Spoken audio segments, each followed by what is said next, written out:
अस्सलाम वालेकुम दोस्तों, आज इस लेक्चर में हम फर्टिलिटी एंड इनफर्टिलिटी के बारे में पढ़ेंगे। इस चैप्टर में हम फर्टिलिटी एंड इनफर्टिलिटी की डिफिनीशंस के बारे में पढ़ेंगे। इनफर्टिलिटी इन फीमेल्स की क्या काजेज़ हैं इसके बारे में पढ़ेंगे। इनफर्टिलिटी इन मेल्स की क्या काजेज़ हैं इसके बारे में पढ़ेंगे और इसके अलावा फर्टिलिटी टेस्ट के बारे में पढ़ेंगे। तो चलो स्टार्ट लेते हैं डिफिनीशन से। Fertility is the ability to produce the offspring. Fertility बच्चे पैदा करने की सलाहियत को कहते हैं। अगर कोई पर्सन है जिसमें बच्चे पैदा करने की सलाहियत हो तो उसे फर्टाइल कहते हैं। फ़ीमेल के लिहाज से फर्टिलिटी ये है कि अगर कोई फ़ीमेल नेचुरल तरीके से अपने पेट में चाइल्ड को पाल सकती है या अगर कोई मेल अपनी प्रेगनेंसी को इन टर्म तक पहुंचा सकती हैं, मींस लाइव चाइल्ड की बर्थ तक पहुंचा सकती है अपनी प्रेगनेंसी को, तो उसे फर्टिलिटी कहते हैं। Fertility in male is the ability to make his female partner pregnant. और फर्टिलिटी मेल में यह है वो मेल फर्टाइल होगा अगर वो अपनी फीमेल पार्टनर को प्रेग्नेंट कर सकता है। इनफर्टिलिटी किसे कहते हैं? Infertility refers to failure of the couple to achieve pregnancy after trying for 1 year without using any birth control methods. अगर कोई कपल है जो कि बर्थ कंट्रोल मेथड भी इस्तेमाल न करे और 1 साल तक ट्राई करे लेकिन इसके बावजूद भी उसकी फ़ीमेल पार्टनर प्रेग्नेंट ना हो जाए तो उसे इनफर्टिलिटी कहा जाता है। Infertility occurs due to various factors such as immature reproductive system. Infertility के वेरियस काजेज़ हैं, इसमें एक इमैच्योर रिप्रोडक्टिव सिस्टम भी आता है। अगर किसी पर्सन का रिप्रोडक्टिव सिस्टम इमैच्योर है तो वो भी इनफर्टाइल होगा, या डिफेक्टिव रिप्रोडक्टिव सिस्टम, या इसके रिप्रोडक्टिव सिस्टम में कोई डिफेक्ट है, या एंडोक्राइन डिसऑर्डर्स। अगर कोई एंडोक्राइन डिसऑर्डर है मींस हार्मोनल डिसऑर्डर्स है, for example follicle stimulating hormone या ल्यूटिनाइजिंग हार्मोन की प्रोडक्शन में कोई कमी है तो वो भी इनफर्टिलिटी की तरफ जा सकती है। इनफर्टिलिटी इन वमेन। अब वमेन में जो इनफर्टिलिटी होती है इसके काजेज़ क्या हैं? सबसे जो इम्पॉर्टेंट काज है वो है एबनॉर्मलिटीज़ ऑफ ओरी। अगर ओरी में कोई एबनॉर्मलिटीज़ आ जाए, फॉर एग्ज़ाम्पल ओरीज के इर्द गिर्द थिक कैप्सूल डेवलप हो जाए तो ये ओव्यूलेशन को प्रिवेंट करेगा। Ovulation means release of egg को प्रिवेंट करेगा और फीमेल इनफर्टाइल रहेगी। दूसरा जो काज है वो है डेवलपमेंट ऑफ सिस्ट। अगर ओरिस के अंदर सिस्ट की डेवलपमेंट हो जाए। सिस्ट किसे कहते हैं? सिस्ट एक मेम्ब्रेनस सैक होता है जो कि फ्लूइड से भरा हुआ होता है। और तीसरा काज है वो है फाइब्रोसिस ऑफ ओरी। अगर ओरी की फाइब्रोसिस हो जाए मींस जो ओरिस के अंदर टिश्यू है उसकी हार्डनिंग हो जाए, और ये किस वजह से हो सकता है? ये लिम्फीडीमा की वजह से हो सकता है। लिम्फीडीमा किसे कहते हैं? Oedema due to problems and lymphatic system. इसका मतलब क्या है? हमें पता है कि आर्टरी से ब्लड लीक करती है टुवर्ड्स द टिश्यू, और जब ये टिश्यू ब्लड को इस्तेमाल करता है फिर ये ब्लड एंटर हो जाता है वेनस सिस्टम में, लेकिन कुछ ना कुछ फ्लूइड रह जाता है जिसमें वेस्ट मटेरियल भी होता है जो कि लिम्फेटिक वेसल लिम्फ नोड तक लेके जाती है।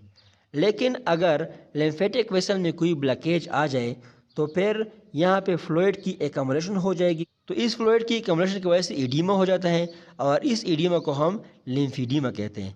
जब लिम्फीडीमा हो जाए तो वो टिश्यूज़ की हार्डनिंग करती हैं और इसको हम फाइब्रोसिस कहते हैं। In such conditions, maturation and release of ovum does not occur. In conditions में न तो मैच्योरेशन होती है ओव्यूम की और न रिलीज ऑफ ओव्यूम होती है।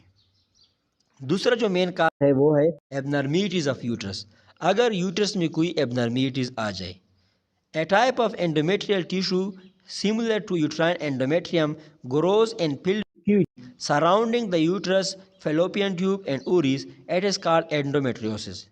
एबनॉर्मलिटीज़ ऑफ यूट्रस में फिर सबसे जो अहम काज है वो है एंडोमेट्रियोसिस। एंडोमेट्रियोसिस किसे कहते हैं? एंडोमेट्रियोसिस में एंडोमेट्रियल टिश्यू बिल्कुल यूट्राइन एंडोमेट्रियम की तरह ग्रो करती हैं पेल्विक कैविटी में, और ये एंडोमेट्रियल टिश्यू सराउंड करती हैं यूट्रस को, फेलोपियन ट्यूब को और ओरिस को। तो इस कंडीशन को एंडोमेट्रियोसिस कहा जाता है और प्रेगनेंसी इस कंडीशन में नहीं हो सकती। In some cases there is low grade infection. इसके अलावा जो काज हैं वो है low grade infection in uterus, or inflammation of the uterus, or abnormal hormonal stimulation in the cervix, या एबनॉर्मल हार्मोनल स्टिमुलेशन हो जाए सर्विक्स में।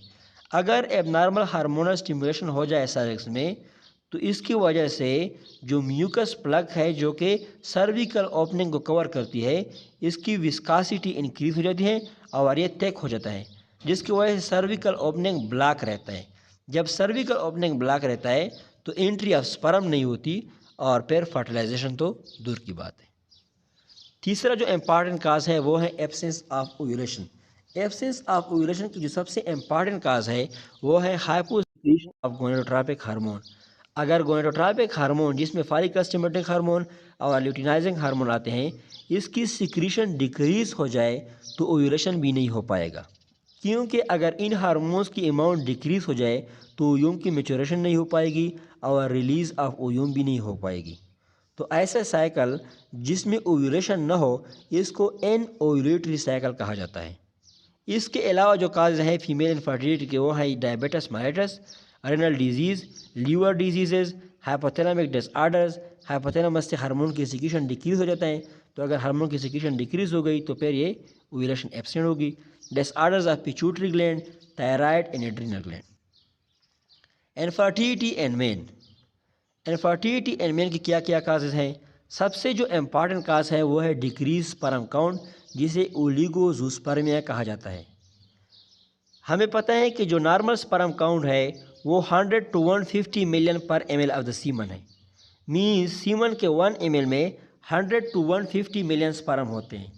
लेकिन अगर ये अमाउंट 20 मिलियन पर ml ऑफ द सीमन से डिक्रीज हो जाए तो इस कंडीशन को ओलिगोजूस्पर्मिया कहते हैं, जो कि इनफर्टिलिटी काज करती है मेल में। अब ओलिगोजूस्पर्मिया की जो सबसे इम्पॉर्टेंट काज है वो है disruption of seminiferous tubule. Seminiferous tubule एक ऐसी ट्यूब्स है जिससे टेस्टिस बनी हुई होती हैं और यहाँ पे स्पर्म की प्रोडक्शन होती है। तो अगर सेमिनिफेरस ट्यूब्यूल की डिसरप्शन हो जाए तो स्पर्म की प्रोडक्शन नहीं हो पाएगी, और इसके अलावा अगर कोई इन्फेक्शन आ जाए टेस्टिस में तो फिर भी स्पर्म की प्रोडक्शन नहीं हो पाएगी। लेकिन अगर स्पर्मेटोजेनेसिस कम्प्लीटली एब्सेंट हो जाए तो ये स्टेरिलिटी भी काज करती है मेल में। और स्टेरिलिटी किसे कहते हैं? अगर कोई पर्सन परमानेंटली बच्चे नहीं पैदा कर सकता तो इस कंडीशन को स्टेरिलिटी कहा जाता है। और ये जो कम्प्लीटली एब्सेंट स्पर्मेटोजेनेसिस है ये इन दो कंडीशन में होती हैं, कैरेक्टरोआर्चिडिज्म में और अंडर डेवलप्ड टेस्टिस में। कैरेक्टरोआर्चिडिज्म वो कंडीशन है जिसमें टेस्टिस की डिसेंडिंग नहीं हो पाती, जिसकी वजह से टेस्टिस बॉडी के अंदर रहती है और इसका टेम्परेचर भी बॉडी टेम्परेचर के बराबर होता है, मीन्स 37 डिग्री सेंटीग्रेड होता है। लेकिन स्पर्म की प्रोडक्शन के लिए जो ऑप्टिमम टेम्परेचर है वो है 35 डिग्री सेंटीग्रेड, जो कि डिसेंडेड टेस्टिस प्रोवाइड करती हैं। सो कैरेक्टरोआर्चिडिज्म में स्पर्म की प्रोडक्शन नहीं होती क्योंकि इसे ऑप्टिमम टेम्परेचर प्रोवाइड नहीं होता। और दूसरा जो कंडीशन है वो है अंडर डेवलप्ड टेस्टिस। अगर टेस्टिस सही डेवलप ना हो तो फिर भी स्पर्मेटोजेनेसिस एब्सेंट होता है। और दूसरा जो इम्पॉर्टेंट काज है वो है एबनॉर्मल स्पर्म। कभी कभार स्पर्म की काउंट नॉर्मल होती है लेकिन स्पर्म स्ट्रक्चर के लिहाज से या शेप के लिहाज से एबनॉर्मल होते हैं।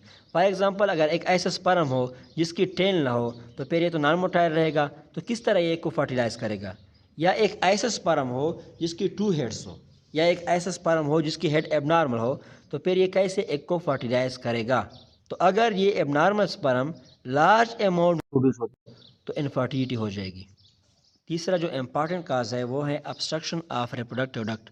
अगर रिप्रोडक्टिव डक्ट की ऑब्स्ट्रक्शन हो जाए, फॉर एग्जांपल जैसा कि वास डिफरेंस है जो कि एक रिप्रोडक्टिव डक्ट है, अगर इसकी ब्लॉकेज हो जाए तो फिर सीमन यूरेथ्रा में एंटर नहीं हो पाएगा और ये इनफर्टिलिटी की तरफ लेके जाता है।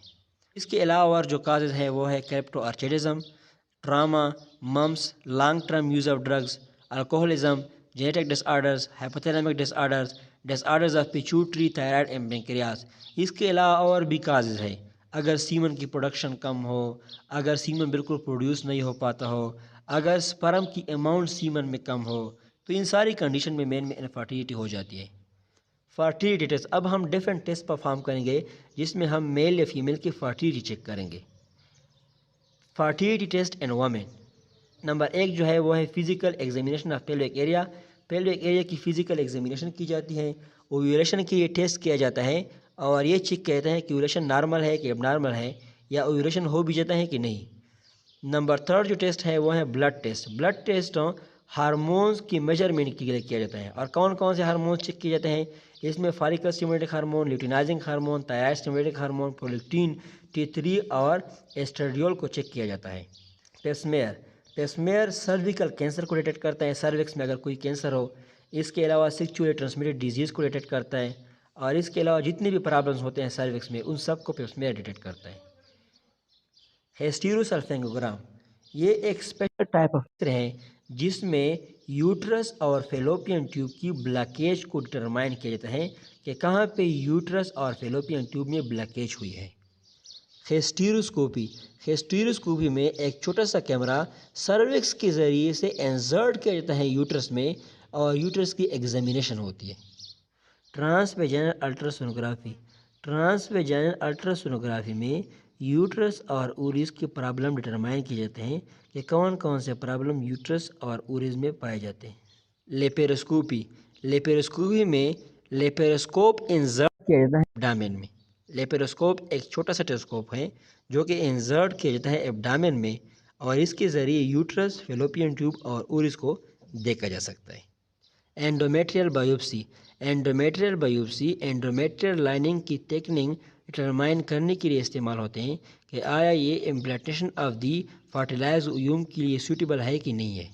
फर्टिलिटी टेस्ट एंड मेन, पहला जो टेस्ट है वो है फिजिकल एग्जामिनेशन, जिसमें वेरिकोसिटी को डिटरमाइन किया जाता है। वेरिकोसिटी एक ऐसा कंडीशन है जिसमें स्क्रूटम में वेंस की एनलार्जमेंट हो जाती है।